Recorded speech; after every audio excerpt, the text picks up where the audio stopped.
Once around the park, James, and don't spare the horses.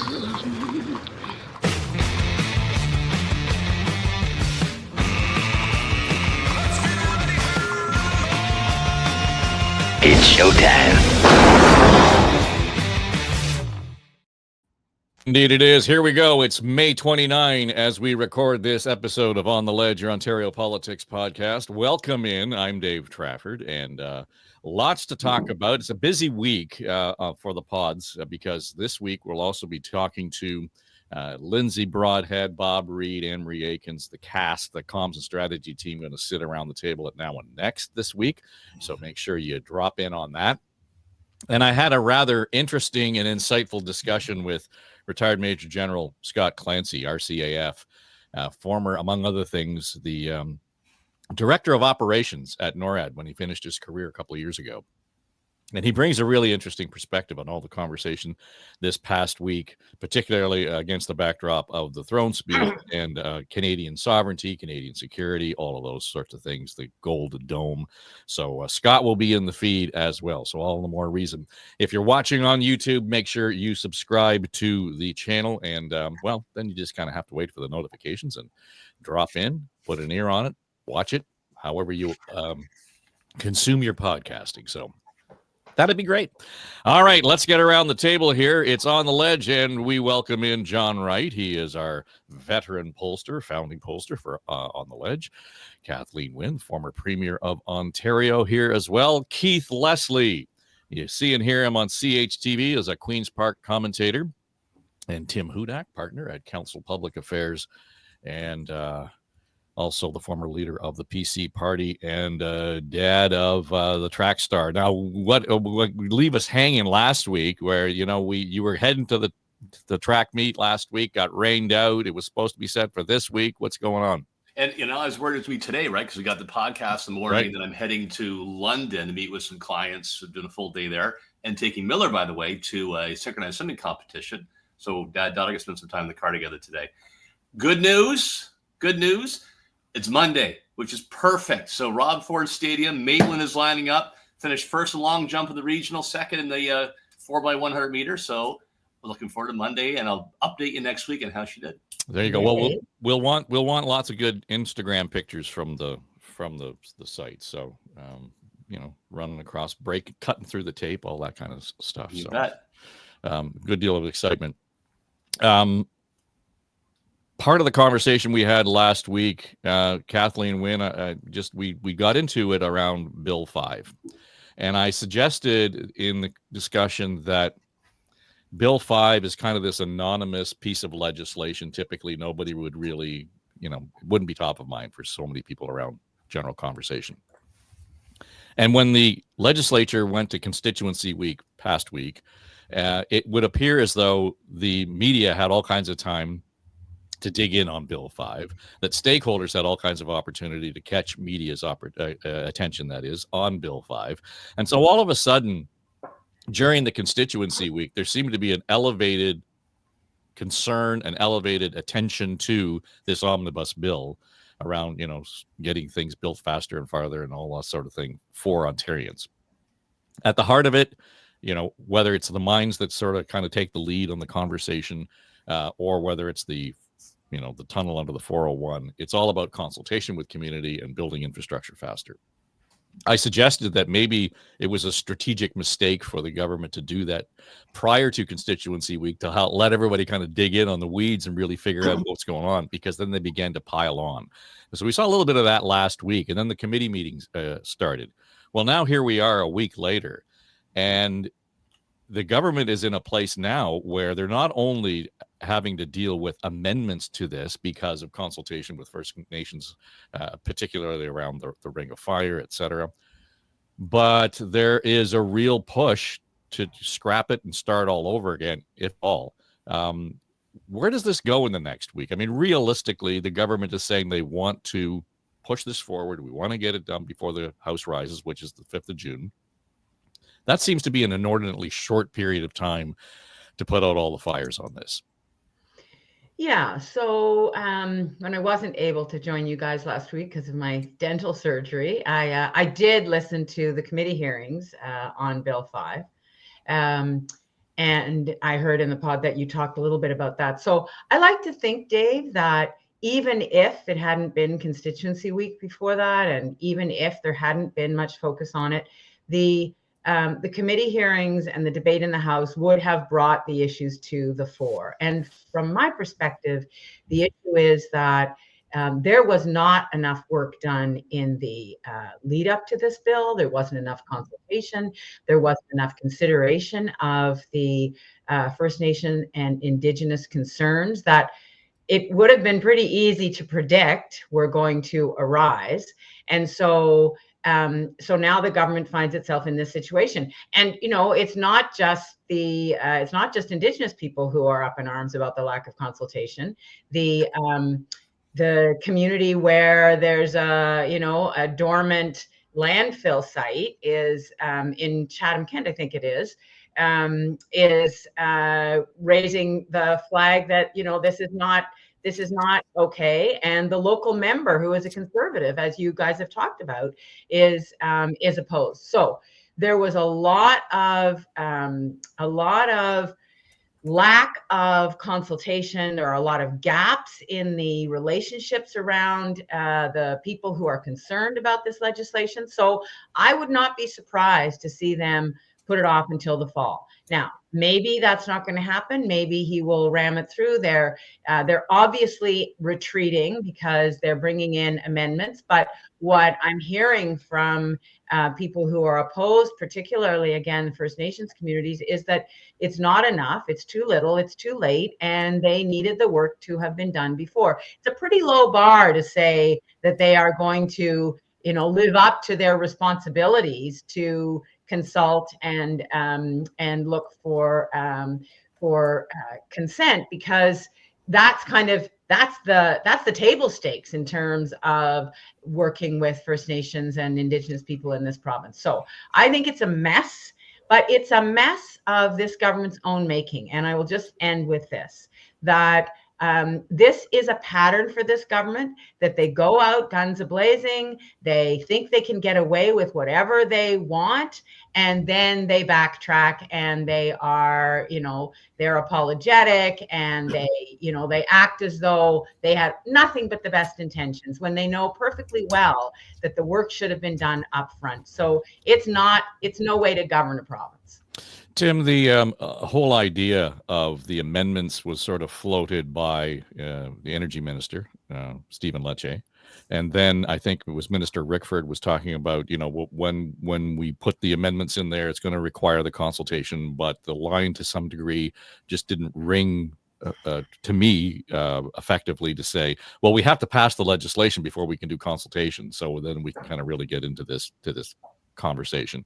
And then the premier almost dismissing all of it by saying it's only the left-wing extremists who are really opposed to any of this legislation.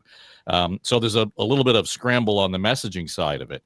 But if they go through with this and they push it through in this current state it's in, given the backlash, it might be a long, hot, difficult summer for the Ford government, considering some of the, the not so veiled threats of civil disobedience that's going on out there.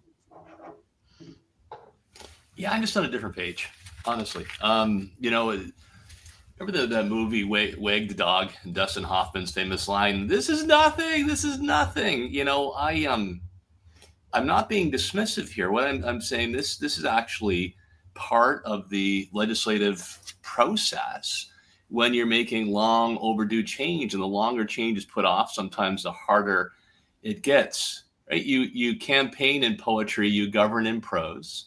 And we're in that transition right now. The underlying goals of Bill 5 make tremendous sense, right? To actually tap into our mineral resources, create really high-paying jobs. The notion of overriding Indigenous rights is not a question. It's a constitutional guarantee. Plus, I expressed last week, it's practical. Every mining company or forestry company or anybody in the resource sector understands that if you don't have the Indigenous populations on side, you ain't getting anywhere. So I think that this is actually typical of what happens with a majority government that has a powerful mandate and wants to make major change. I referenced to Dustin Hoffman. I went through a lot of this in 1995, right through about 98, 99, where we started slowing down. They'll make the adjustments. They have significant funds to support Indigenous communities, make sure they share in the benefits that's already happening on the Ring of Fire with prosperity sharing agreements. I think this will settle, right? I think there will be amendments, no doubt about it. But this is part of the pros of governing when you're making major change. The aggressive target, you'll back off and find, I think, a happy middle. But isn't the issue here, Tim, is much around, and I think generally the chiefs who were at Queen's Park this week made it abundantly clear. It's not that we're against the underlying need for this bill to go through. It's the part about consultation and their own benefits. And then with that, part of the expressed concern was having these special zones where the government can go in and decide that we're not going to we're going to change the rules or ignore the rules. And in municipalities, that's one thing, certainly First Nations. But part of it was, and it might have been a little nuanced, but it came down to their current agreements with industry. So where the First Nations had gone out with private sector and made, deals or had some kind of agreement in terms of how resources were going to be managed or extracted, et cetera. Aside and apart from whatever government was involved in, the worry was that the government was going to get involved and say, no, you can't do that either, that they would override even those that are working some of those conversations. So they seem to have kind of tripped over that intentionally, unintentionally, I don't know, the blind spot, whatever it might be. But it seemed to me that this should have been easy to fix before we got to this point. Maybe. But there's a real fever, which I think is welcomed in a third-term government, to make major change in the face of the Trump tariffs, make structural changes to actually fix things that aren't working. And yeah, I think that there's an exuberance there, but I see a government that's actually listening and figuring out, okay, the pendulum had swung so far in this direction that you could get nothing built, and resources were staying on the ground, jobs were lost, capital's moving elsewhere. The bill, I think, swings it back the opposite direction. I believe it's going to fall into balance. I like the direction, and I'm not fussed on overreach. So I think it's going to settle. And here's why. The practical I already explained, that you have to work with Indigenous communities. That's just a fact of nature that everybody knows. That will settle. Secondly, one of the very influential regional chiefs was meeting with Doug Ford at his home, which is where sometimes these one-on-one conversations happen, and then you see changes as a result. And the pattern of the Ford government tends to be to go in a particular direction. If they're running too fast, they'll hit the brakes and they'll move back. Whether that's the prettiest, smoothest way of running government, no, but it's not uncharacteristic of a early part of a government's term when they've got an aggressive mandate to deliver. It'll settle. So, Keith, if we look at the way this is unfolded for Bill 5, and to point to the Kathleen and Tim have both made, that there is an opportunity here to sort of dial this back. My sense is, when most people look at this and say underlying the need for this, people would agree with it. People would generally side with Tim's view on it and say, the delays, the time it takes, all of the permitting, all of the nonsense, the 3 or 4 levels of scrutiny and bureaucracy that you have to go through to get all of this done, and how long it, et cetera, et cetera, et cetera, all that exhaustion and frustration. Most people would say, okay, I agree with avoiding that. I'm going to guess that if the Ford government backs off on this, and as Kathleen Wynne says, maybe we, fix it up, fine tune it, reintroduce it in September, Ford gets a pass on that. If he can kind of comb over some of this, the bald spots in the legislation, so to speak. Well, to your point, something has to be done about the process taking, more than a decade to get a 4.5-inch drill or a hole drill. But I disagree with Tim that this is a regular part of the process, in that a regular part of the process would have been smartly consulting the First Nations before you introduce the bill. I mean, that's just simply a no-brainer, given the areas we're talking about here. And for the government to come out now and say, oh, well, we'll put amendments in for you. We didn't realize you'd be so upset. Well, of course, it was very predictable what their reaction would be, and that their threats would be, more blockades and stuff if they don't get consulted. And the government said, well, we'll fix it in the regulations. Well, there's no trust left because you didn't consult in the first place as a government. You just blew that whole spider. So fixing in the regulations is not something that's going to need to be done. The amendments as well, do not speak at all to the fact, as one critic pointed out, that the Premier and the Cabinet will remain with unfettered authoritarian power to exempt every friend or business or donor they choose from every provincial and municipal law they choose in every part of the province they choose for whatever reason they choose. And what have they done to try and bring the First Nations on side? We'll give you the power to create special economic zones as well. Is that really the way to go, to give more people the power to exempt more laws, or do we need something of a better process? I'm not sure that the government is on the right track with this, but I do think they will try and ram it through, even though the NDP are claiming that they've managed to delay the bill enough. There will have to be another committee day of hearing next week, that they're going to be able to extend it beyond today. The government has tried twice to stop the committee holding a hearing in Thunder Bay. But they really don't want to stretch it out. The government, or the NDP, says they've managed to delay it at least till next week. But I still think the government is going to ram it through before the recess, which is at the end of next week, because they do want this on side. And of course, we've seen Prime Minister Carney signal that he as well wants one process, a 2-year limit for getting the project shovels into the ground, as it were. So I think we're going to see the provincial government want to show that they're leading on this this plan. They've got a plan to deal with this, and that they want the federal government, is on side with them on it. So I think absolutely they're going to push this through. Well, John, it's worth noting, based on what Keith just said, the premiers and the prime minister meeting next week, and they'll kind of get into more of this. But I thought it was interesting to see that the Globe and Mail, there was a piece that suggested, Ford and Carney have the same goal here, but they're going at it completely differently. And they looked at what was happening with Bill 5 at Queen's Park, but then Carney talking about, well, we're going to consult, but they only gave the chiefs in James Bay, 10 days or something to respond to whatever plan that the federal government was putting up. So I guess relatively speaking, the federal plan looks more consultative than it does at Queen's Park, but really 10 days to kind of sort through all the worms in the can. I don't know, but either way, that's going to be part of the conversation when they meet next week. Well, I share the view with some of my colleagues on this. People are tired of having to wait so long to get things done. But I also take a look at this and say that promise plus pace equals pushback. And you can go to Ottawa. I was there for the last couple of days, and you can feel the vibe on the ground that the Prime Minister's got momentum. He wants to get things done. He's a very buttoned down guy, and the pressure in the Prime Minister's office itself is very almost relentless in terms of moving forward. But what's changed, except some personalities that say, because of what's happening south of the border, we have to get things done now. Nothing else has changed. There are now 3 leaders of various Indigenous nations who are on the record of saying ain't going to happen. We're talking, in Ontario, where there's even the threat of confrontation on the ground. So I echo what I said last week.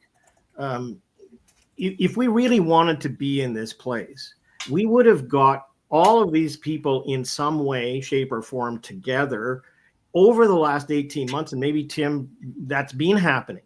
I don't know. But it seems to me that we always come up against these situations where we got to do it. We're moving ahead, which then has pressure points of pushback, obstructionism, takeovers of railways, all that sort of stuff that happens. But then the infighting within the groups themselves take place too.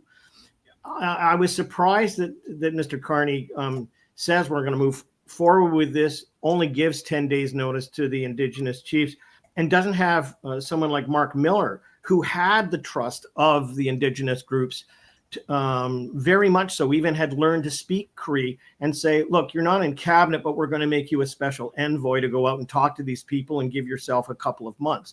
Just because Donald Trump has said that he's going to do certain things, and I guess it's questionable on the tariff front even now, given the judge's ruling, doesn't give you carte blanche to kind of steamroll and move forward. So I get the momentum view, but I don't see anything that's changed fundamentally in terms of process that was happening 6 months or 8 months ago.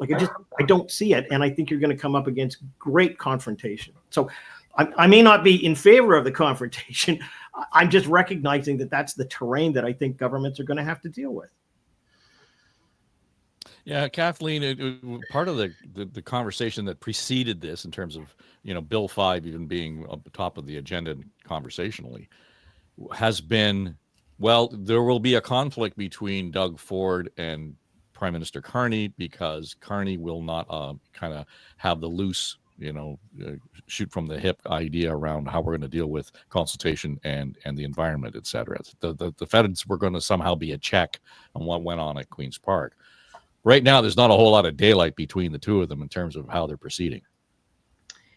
Yeah, I mean, it's hard for me not to think about sitting in the community meeting place, the big, like a gym in the community of Grassy Narrows, and listening to the families who'd been affected by mercury poisoning for a couple of generations because of the mercury from Domtar that was in the river, that was in their water source, that was in their fish.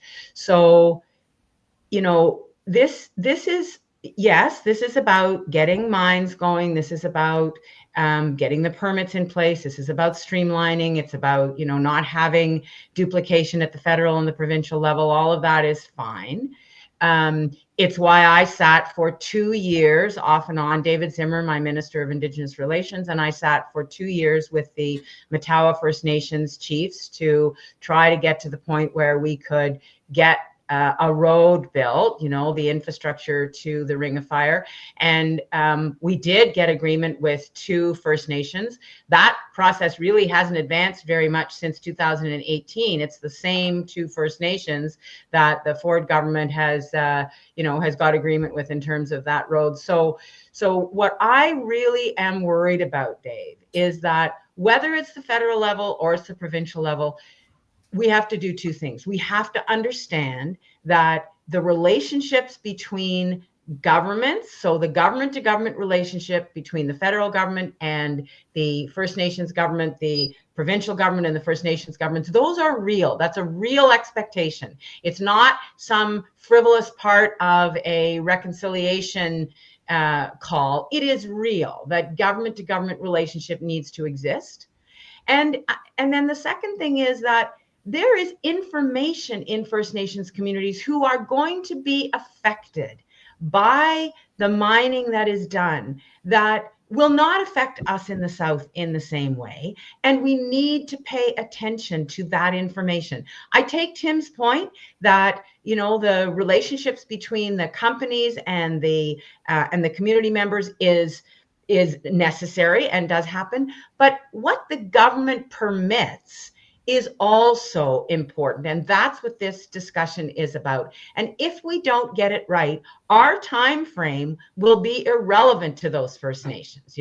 They are not operating with the same urgency in terms of getting those minerals out of the ground, because they've lived through things like Grassy Narrows. They've seen the degradation. They've lived with the degradation, and we better pay attention to that. We better pay attention to their calls for their control over permitting or their involvement in permitting and their equity stake in this, both in financial and in social terms.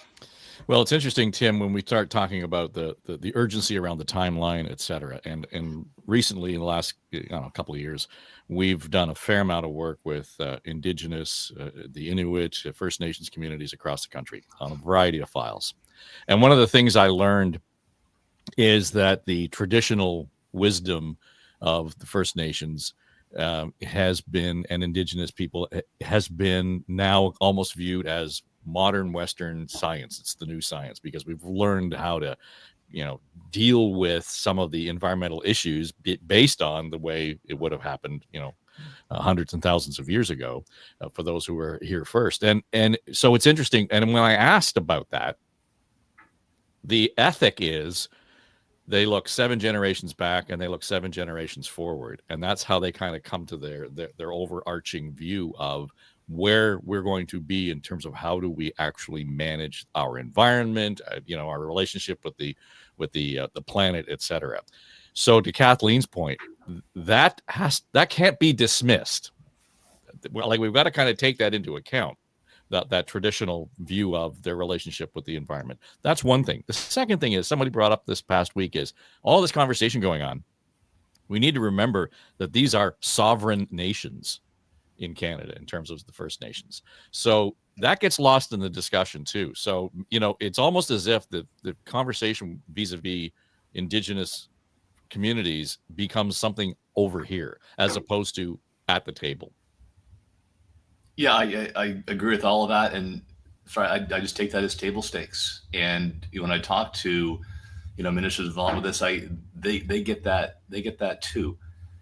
We spoke last week, and I'll reinforce Agnico Eagle, for example, a great Canadian company headquartered here in Toronto, run by Canadians, has developed an excellent reputation by working closely with Indigenous peoples. Or Projects Northwest Territory, is a model. The projects in Ontario, I had the honor of serving as mines minister. I try to stay on top of those files, with the Ontario Mining Association, leading mining companies. And they all get that if you don't have Indigenous communities as true partners from the get-go through the development to jobs, a share of the revenue, you're just not going to get anywhere. I think people really fundamentally understand that. I'll go back to my gut on this, whether it's pattern recognition or just an understanding of the practicality of this government. You need to inject some tension to the system. I think most of that tension is actually to come from the municipal side and moving towards a, one project, one approval process. That makes tremendous sense. I think this will hit level ground, but I do agree, need to be aggressive out of the gate to move the conversation forward because we've been stuck in neutral for far too long. Go ahead, John. Well, no, I look, as I stated from the outset, I'm of Tim's view that things have taken too long, that we have to move forward. But I mean, even bike lanes being removed in Toronto are being held up in a court for review because a group of cyclists have decided to challenge the charter. Okay, so here we have one of the hotbeds of conflict in this country. As I said, not just between levels of government and Indigenous people, but within the Indigenous community itself.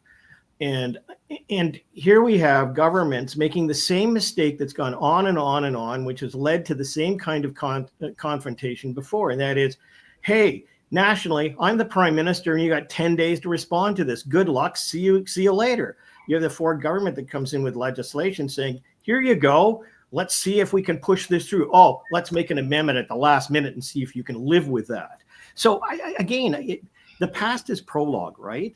I've always wondered whether there is a way in which there is a way to get the people who would object most to this on side beforehand and put some mechanism in place, because there's a lot of vested interests here. Absolutely. Who wouldn't want to have access to $3 billion to try and clean up the mess that you've had from before, or to take advantage to build communities for the future? But I think it's really naive to sort of think that we're not going to have challenges by Indigenous leaders who have already said that we could have on the ground confrontation, which we've witnessed before in this country numerous times, or that we're going to have protests, in different parts of the country, which stop this dead in its tracks. So I agree with Tim that this is where governments go with these issues, that there is tension that exists, but we haven't apparently done much to resolve it. And the evidence from even the last month or so in the introduction of a piece of legislation,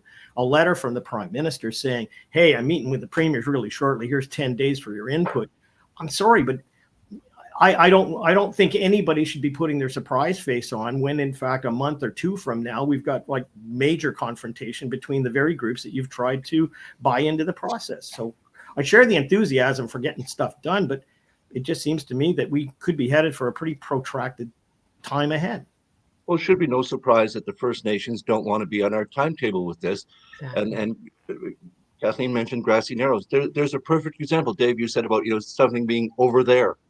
Well, there's a story. I would venture most Ontarians and most Canadians know virtually nothing about what went on in Grassy Narrows, that the mercury leaching into their river system poisoned generations, Minamata disease, nowhere else in the world but Japan and Grassy Narrows. This is just stunning, and yet most people don't even know about it, and it's gone on for generations.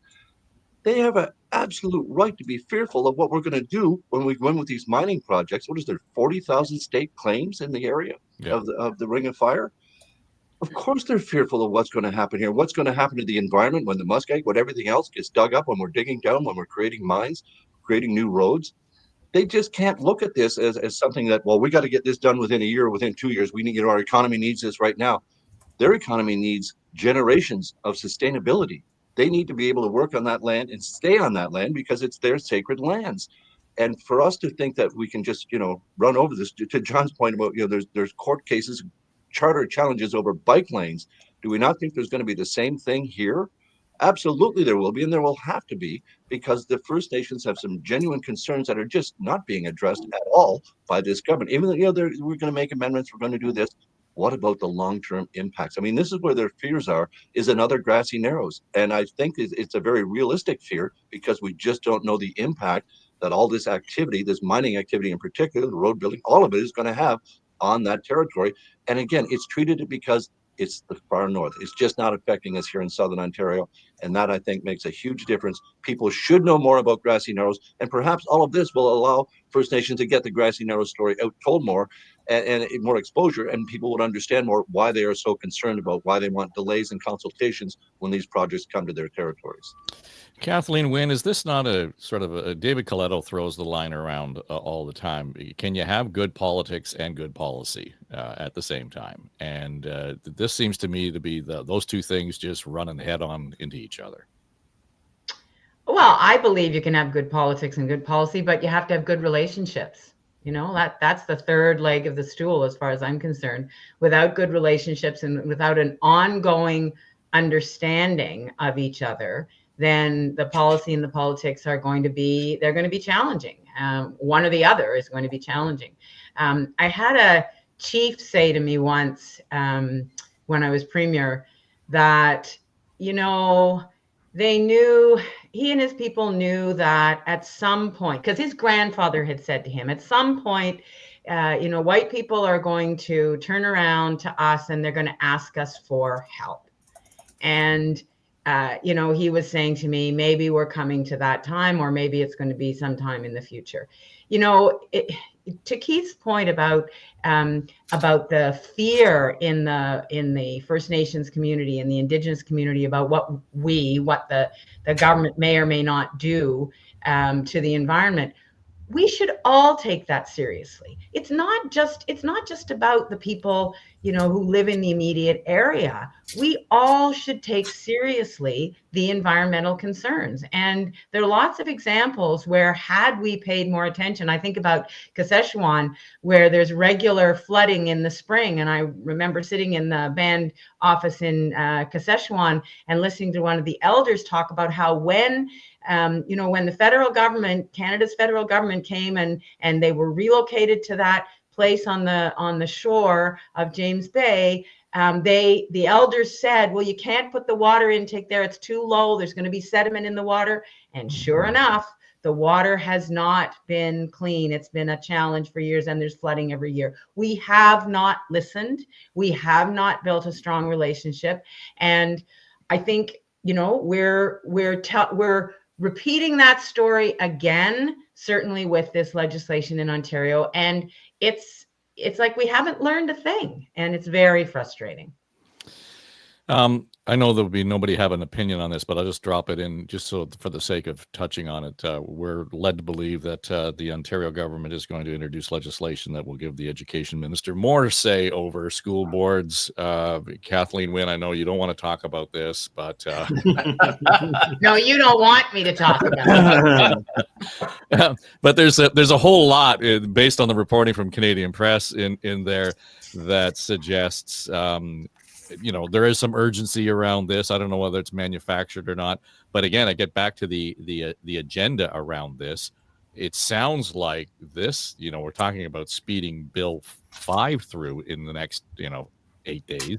I don't know if this is the intention is to have this passed before the legislature rises for the summer or not, but holy cow. So again, back to good policy or good politics. Kathleen? Well, it's lousy on both fronts, as far as I'm concerned. It's a great distraction from underfunding the boards to the tune of $700 to $1,500 a student. So it distracts from that debate. as I have read the reporting on the legislation, I haven't actually seen the document, but the reporting on the legislation, they talk about the government being able to supervise boards for other than just fiscal mismanagement. That's already in the Education Act because we put it in. Where there was dysfunction on the board, there already is the ability for the government to go in. So I think this is this government wanting to hold up yet another bully tactic on they've undermined the reputation of school boards by holding up there's been some really stupid moves on the part of a few school boards in the last little while. No doubt about it. Going to Italy to buy a statue. I mean, ridiculous. I absolutely accept that.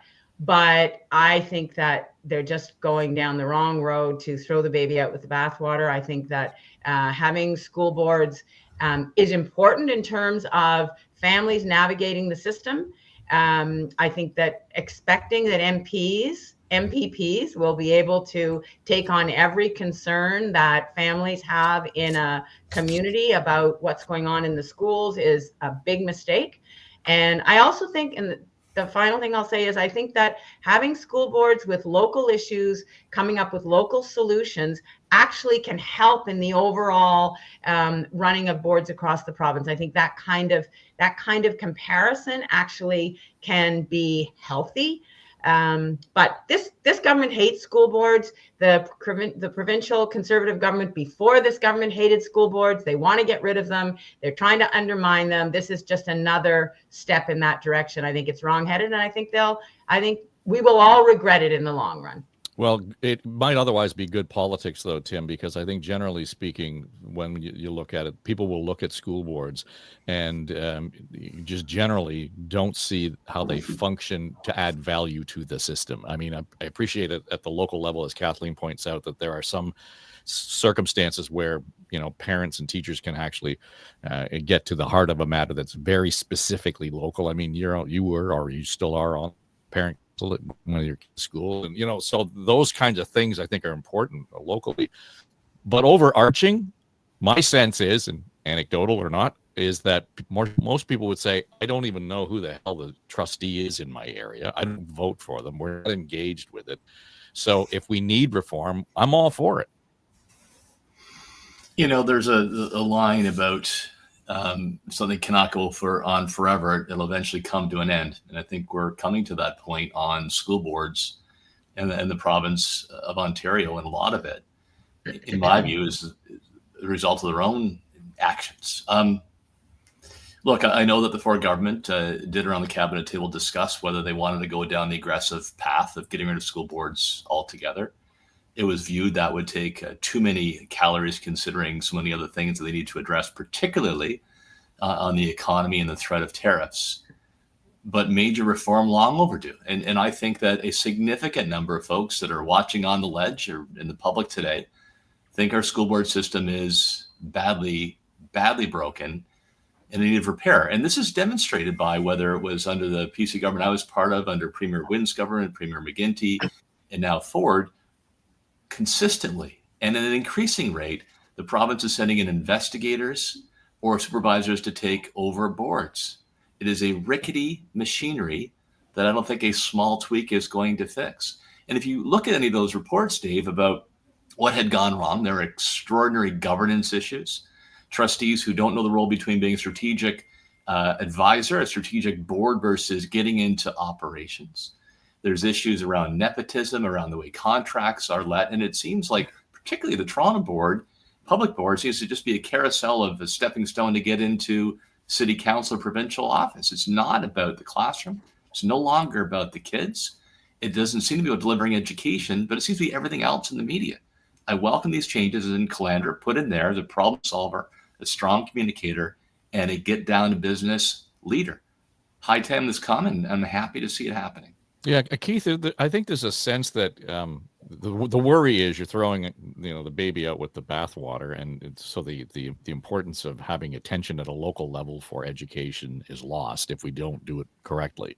On the other hand, this is an institution. The structure of school boards is quite frankly, on the verge of being 19th century or 20th century, early 20th century. And here we are almost a quarter of the way through the 21st century, and we still have the same kind of structure in place vis-a-vis education in Ontario. There's got to be a way of addressing the needs at a local level and still dealing with some of the concerns that Tim's expressed. Well, they're not closing down the school boards just yet, are they? They're trying to make some better refinements, make them more accountable. And I particularly like in this legislation the fact that the ministry will now have the power to tell boards to publicly post the expenses of trustees and the director of education and others in the board. And also give the minister, I don't know if this is important, the power over school names, that they decide they're going to change a name or build a new school. That's an interesting little tidbit. But I think the accountability aspect, Kathleen referenced the I think it was the Brantford Catholic Board that sent 4 trustees to Italy to buy statuary for the school. That's just utterly ridiculous. So I think if these trustees know they're going to have to post their expenses and make them public, they're going to be much more centered on the school board and the school board's needs. And if you do need some statues, I'm sure you can order them online without actually going to Italy to see them firsthand. The whole issue, I think Kathleen makes a very good point about MPPs are not in a position to deal with all the local issues at local school boards in their ridings. On the other hand, Dave, your point is that, well, the whole concept of school boards is quite antiquated, but it's been held up for so long for a reason, and that it does give people a feeling of local input. And while most of us may not know who our school trustees are, many, many parents do know, because they've had to take advantage or go to those people to get some help or assistance or whatever. So I think parents with kids in the system do know who their trustees are, and it's a very important role for them. So I think it's going to stay. I don't think government is ready yet to actually shut them down or get rid of them, but they're going to try and make them more accountable. And I think that's absolutely a good thing. John, I have an idea, Dave. Yeah, why go ahead. Why don't we get rid of city councils? Because they're antiquated too. That was coming. Yeah. Well, I mean, it's just not we just had the King of England come and open Parliament. I mean, let's talk about antiquated structures and whether they're still useful. I just don't buy the argument that because school boards have been around for a long time that they're no longer useful. That's just not an argument that flies, because we've got lots of other levels of government and examples of abuse and stupidity and people not knowing who they're voting for. Don't tell me that every town councillor who's been in office for 35 years has gotten a conscious vote from their constituents, that they know who that person is and they've worked with them. I've sat in too many AMO meetings to buy that. So sorry, guys. I just think you're going to need another set of arguments. Dysfunction in an elected body, the longevity of the existence of the body, those are not arguments for getting rid of an institution. No, but it's not an argument not to fine tune it. Otherwise, we'd still be driving Model Ts, right? Of course not. There's always a need for improvement. Look, I was delegating to city councils last year about having requirements that they follow their own harassment rules, because municipal councillors were not doing that. So of course there needs to be improvement constantly. But that's not what this is about. This is about getting rid of this order of government because it's an irritant, and because this is a government, like the previous Conservative government, that really didn't have a lot vested in publicly funded education. They wanted a different model, and they really didn't care about the traditions, and they didn't care about the access that parents would have, because that also is an irritant. John, one of the things that I thought was a bit of an interesting inclusion in this discussion, and maybe a red herring because it took up a lot of media oxygen when the story first broke, and was that school boards would be required to include school resource officers where the local police service provided the service. And this goes back to the whole Jordan Manners murder in Toronto, and that's where it all started, where we had police officers in schools. And if you believe the arguments of that, was a very vocal minority of people who screamed and yelled loudly enough to bounce them out. And we've just lost John. Bounce them out, Tim, and to say that was a positive thing in there. But it seems like a strange thing to include in this discussion around refocusing what's going on, or sharpening the focus around school boards. So this is just the latest in a pattern of the province making more decisions when it comes to education. I mean, it actually started with the Ray government. We continued it under Harris, McGuinty-Wynne government similarly, and now with Ford. And it's because it's not the dislike. It's reflecting that taxpayers have lost faith in our school board system, and I'll argue for very good reason. They would actually like to see police officers in our schools, particularly in areas where, there are concerns around public safety and security. The resources spent on, working to ban books or change names of schools instead of focusing on helping kids with special needs get attention in the classroom shows that this is on a wayward path.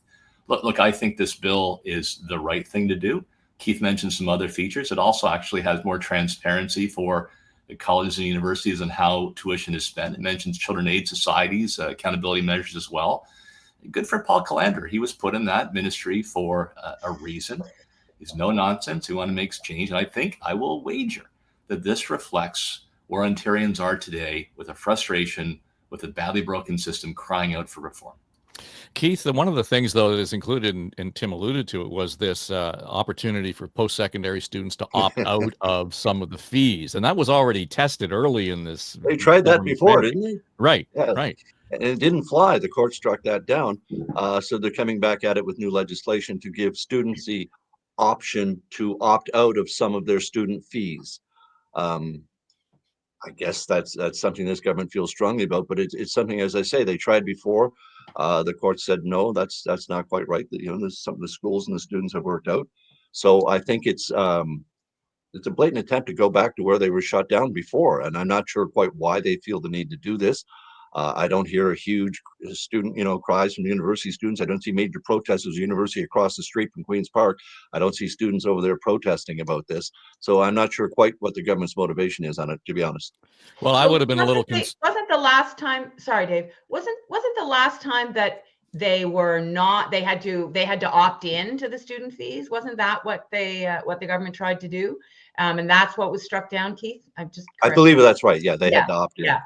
I mean, it's political, right? They don't want students organizing. They want students not to have access to those fees to organize. Whatever. Again, I see that as a distraction from the fact that they're also taking $1 billion out of the college system, and it's way easier for people to talk about all those big bad student groups or those dysfunctional trustees than how are we actually undermining the future by not funding the programs that kids need? Again, I'm not saying there doesn't have to be reform and review and all of that, and maybe there's some college programs that needed to be cut, but colleges are dying on the vine right now. They are losing programs hand over fist. And yeah, there's money going into the training system, and that's good. But our college and university sector is very important to our economic well-being. And again, that doesn't seem to be something that this government is interested in addressing. The 10% tuition cut that they have frozen and not made the institutions whole has meant that these institutions are struggling to keep staff and keep programs in place. I think this other piece is a distraction from that. Well, I would just say, just on the student fees, I would have been up in arms about it when I was at university if that were the case, because otherwise we may not have had CIUT-FM at the University of Toronto. Exactly. We fought for freaking months and months to get the referendum in front of the students to vote for it. We never would have launched that radio station, and here we are. That happened back in 1987 or whatever. A hotbed of lefty ideas, Dave. Well, that's right. Hey, we were the first radio station in Canada to have the gay community on the radio, actually talking about gay issues for the gay community. It was right, and nobody else was doing it. Now it's that's just part of the legacy. So. It's not a small thing as far as I'm concerned in terms of being able to manage that. All right, John Wright is back with us. I guess he got down the internet rabbit hole. John, wanted your take on where this was going with the just overarching. I know we've talked about the issue around school boards, but the whole issue around we need some level of reform because we keep having this conversation on repeat. Well, and this is the second week where I've had internet issues. It's kind of like when you're looking at a screen like this and everything kind of goes in slow motion, you feel like that feeling when just before you're going to faint. You know, it's just kind of like it comes over you. That's the effect we have on you, is it? You kind of wait for it to happen. It was The shocking. vapors. Yeah. Well, let me just take it in a public opinion overarching sense as opposed to the details. I mean, I recall in 1990, 91, and 92 when it was the East York School Board, which caused great public consternation during that time frame. East York, particularly at that time, Dave Johnson, who was the mayor of East York and then became education minister, you know, was understood that behind closed doors, a group of trustees raised their own pay about 20% something like that, which then led to a whole series of but changes within the Harris government when they came into power. There were a couple of school boards that had done things. And there was a lot of public support for a lot of that. So we went through one phase and then we opened it up again. And I think we're back now to where that phase was before.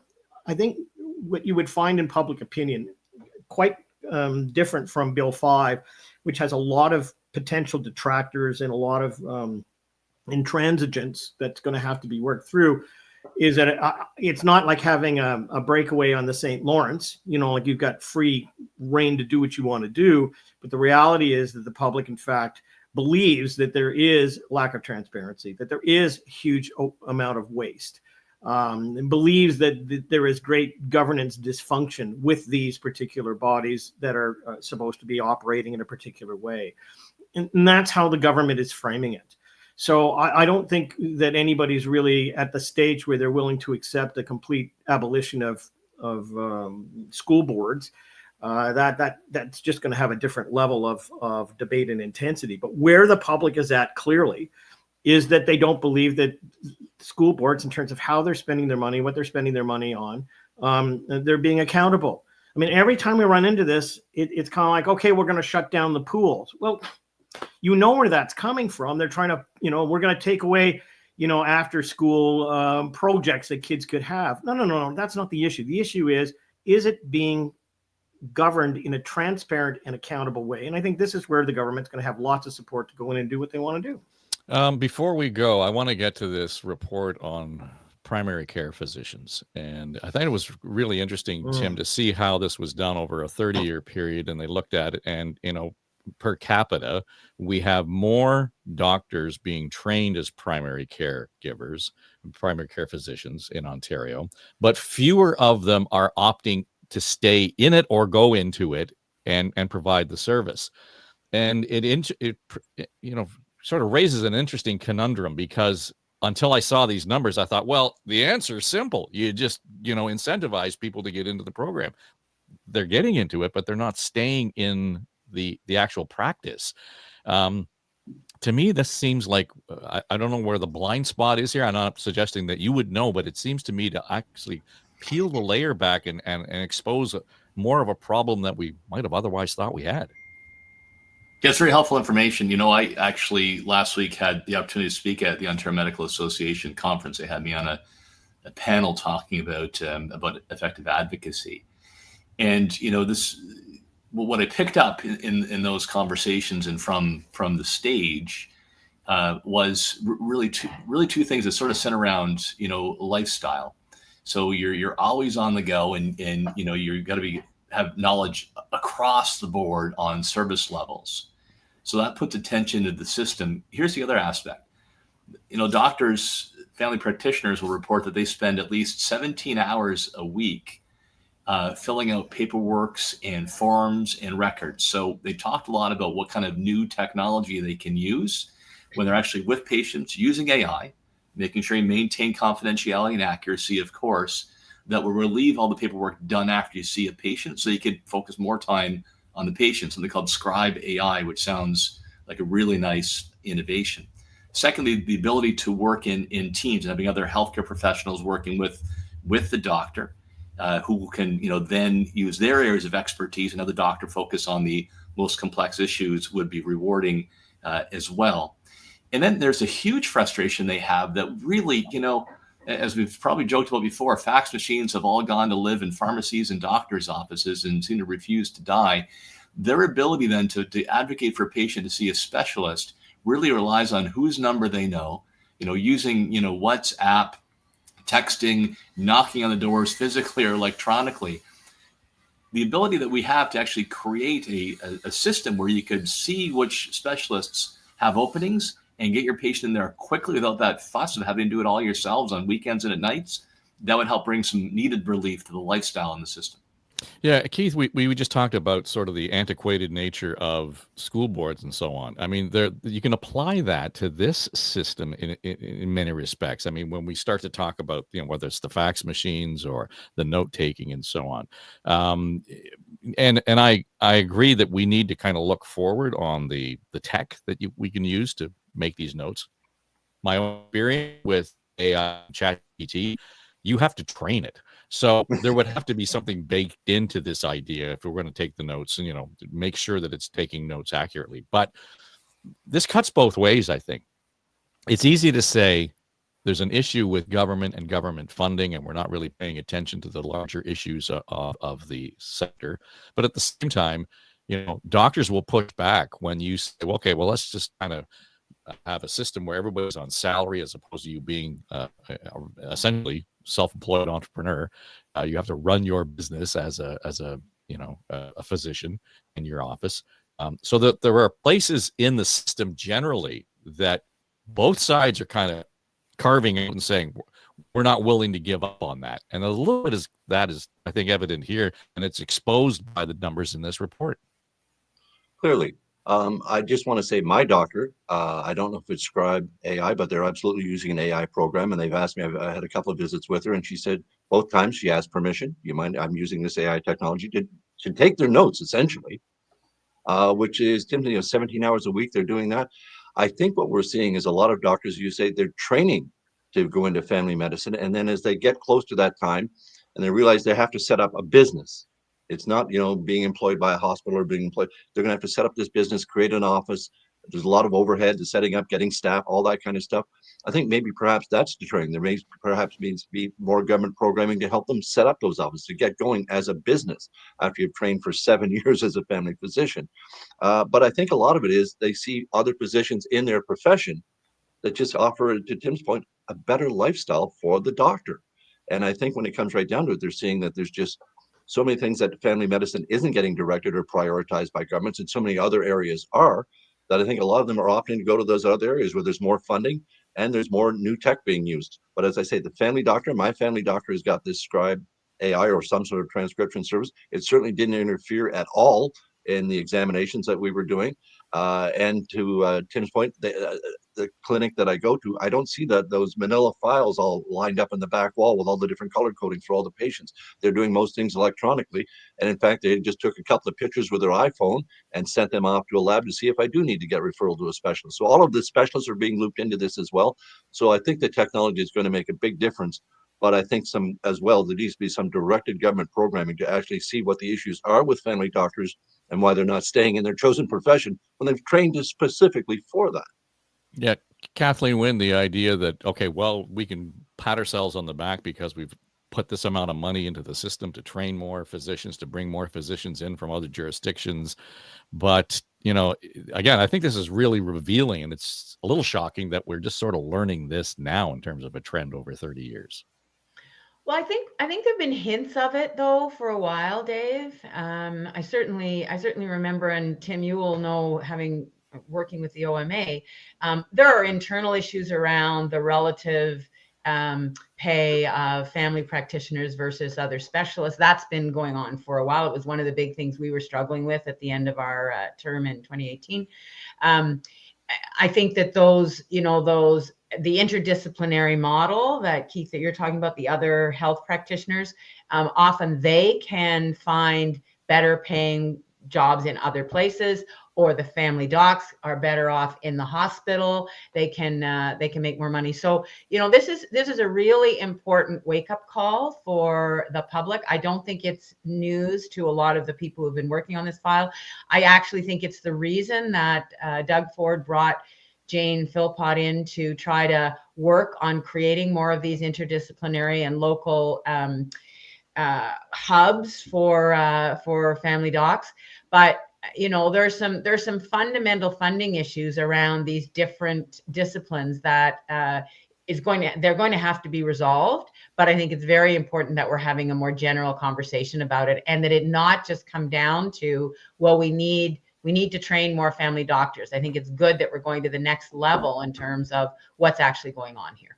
Yeah, John, against the backdrop of the conversation that the premiers will be having with the prime minister next week, vis-a-vis, inter-provincial trade barriers, et cetera. But there's that whole thing about, labor mobility and moving across the country. And I remember being down in Nova Scotia, this a couple of years ago now, and the new government of the day had ads on the radio offering, guaranteeing nurses jobs, period. If you come here and you graduate, you've got your certificate, boom, we'll give you a job. So I can see that, if it's not treated effectively and urgently here in Ontario, there may be another province that comes up with it and says, okay, well, it makes more sense for you to come to Manitoba to be a primary care physician, and you're trained for it, and we'll give you the room to do the job you want it and the lifestyle you need. Well, let me say that I actually did the polling for the Ontario Medical Association for almost a decade. I understand a lot of the issues that we're talking about today were still the issues that we were talking about then. In fact, having women in practice was a big issue. And during my time, they created the female outreach program to try and get more women into the profession, into different areas, and the focus on family doctors. So this is not a new demand. In fact, one could argue that the Ford government has tried to address it as best that they can. We have more people going into family medicine now than we ever have. The question in my mind is always whether they stay there, whether, this is a lifestyle issue and a workload issue. It's not just a paperwork issue. But what was fascinating about the report was that we're not losing doctors necessarily, Dave, to other jurisdictions or to other areas where they're not focused on the public, but they're moving to places like hospitals. Right. And it reflects, more flexibility, the ability to schedule, more of a, I don't like to say a 9-to-5 job, but they are there to be able to schedule time, less paperwork, all of those sort of things. So, it's a little bit like, I hate to make this analogy, but it's a little bit like you can incentivize all you want for daycare, for baby bonuses, for conditions for people to take mat leave, all of those sort of things within a system, and yet we're still more than a half a baby short in this country in producing more children. But women have decided, and their partners, to only limit how many kids they're going to have to maybe 1 or 2 at the most. So you can put all these incentives into the process, but it doesn't necessarily mean you can designate where people go. And this always gets back to that argument whether governments can do that sort of thing. So, I hate to sort of say time will tell the tale, but the government has put in a new medical school. We seem to be attracting more people into being doctors. But the question is whether or not, in terms of their ultimate choice, this fits their lifestyle as opposed to simply being in a profession. And I think that's what this report is pointing to, that they, in fact, they start out in a particular area, but they move to another area. That's what I saw in the report. Mm-hmm. Well, let's leave it there. And that was a lot on the plate, a lot to digest. So we'll get back at it next week, and we'll just see where all of this lays and what's on fire and what ain't, as far as Bill 5, et cetera, is concerned. And I just want to note, for those of you watching on YouTube, I'm the only one who is properly dressed for this event today. I mean, the outfit, y'all can. The Hawaiian shirt. Yeah, well, we're into ugly shirt season, so I just wanted to let you know that. Well, it's going to be humid, so there you go. And if you're listening on the radio, if you know, you know. All right. Kathleen Wynne, John Wright, Tim Hudak, Keith Leslie, thanks for being here this week. And of course, as mentioned, yes, we are on the YouTube, so subscribe to the channel if you're watching. Pick it up on Apple, iHeart, Spotify. Make sure you follow or subscribe to the show there. And for those of you asking, when you subscribe on a platform, it doesn't cost you anything. Just click the subscription button, and it lands in your app as soon as we post the show. And if you're listening on the radio at News Talk 1010 in Toronto, yes, it's great that you're joining us and spending some time with us. But you know what? You probably missed about 25% of the conversation we had, because this is an edited version you're listening to on the radio versus what you get on YouTube elsewhere. I'm just saying. All right. Enjoy your weekend, the first weekend of June. How's that, right? We make the turn. Here we go. That's it. On the Ledge, your Ontario Politics Podcast. I'm Dave Trafford for Story Studio Network. I have a YouTube channel right here, as you can all people see. Please subscribe to my YouTube channel for more content. Look at this. Bye now.